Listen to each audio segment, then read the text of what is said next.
Ստանում ներդրումներ կատարել։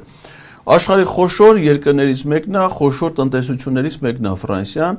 բազմաթիվ վերազգային կորպորացիաներ կան աշխարհում, որոնք ունեն ֆրանսիական ծագում։ Հələ մա თუ ասի ֆրանսիական որ ընկերությունն Հայաստանում գործունեություն ծավալ է։ Հայաստանում բոլոր այն ֆրանսիական ընկերությունները որ կան, բոլոր եղել է մինչև ադրբեջանա-թուրքական հեղափոխություն։ Pernod Ricard Group-ը Երևանի կոնյակի գործան առել է մինչև այդ։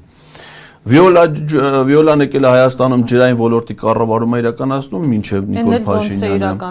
Օրանժը Հայաստան է եկել մինչև Նիկոլ Փաշինյանը հələ հեռացել է Հայաստանից։ Հայաստանում ֆրանսիական համալսարանը բացվել է մինչև Նիկոլ Փաշինյան։ Այսինքն եթե հայ-ֆրանսիական հարաբերությունների զարգացումներ ա եղել, ես հիշում եմ ժամանակին Ֆրանսիայում են հարկական տարի է հռչակվում, հայկական մշակութային օրեր Հայաստանում, Հայաստանը ֆրանկոֆոնիայի անդամադառ է Սերժ Սարգսյանի պաշտոնավարման շրջանում Էդվարդ Նալբանդյանի շատ մեծ ջանքերը կան եւ ֆրանկոֆոնիայի գագաթաժողովը անցկացվել արդեն ադրբեջանա-թուրքական հեղափոխությունից հետո որ որոշումը մինչև հետ էր կայացվել։ Այսինքն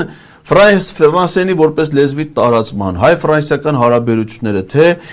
տնտեսության ոլորտում, թե մշակույթի ոլորտում, թե կրթության ոլորտում, եթե զարգացել են մինչև ադրբեջանա-թուրքական։ Հիմա ասեք դե դուք ձեր զավզակությունից այդքան խոսալուց բացի ուրիշ ինչով եք դրսև։ Հիմա ասենք Ուրսուլա ֆոն դեր Լայնը ասում է որ Հայաստան-ԵՄ հարաբերությունները հիմա գտնվում են իր զարգացման ամենաբարձր աստիճանի վրա։ Շատ լավ, լսեցինք։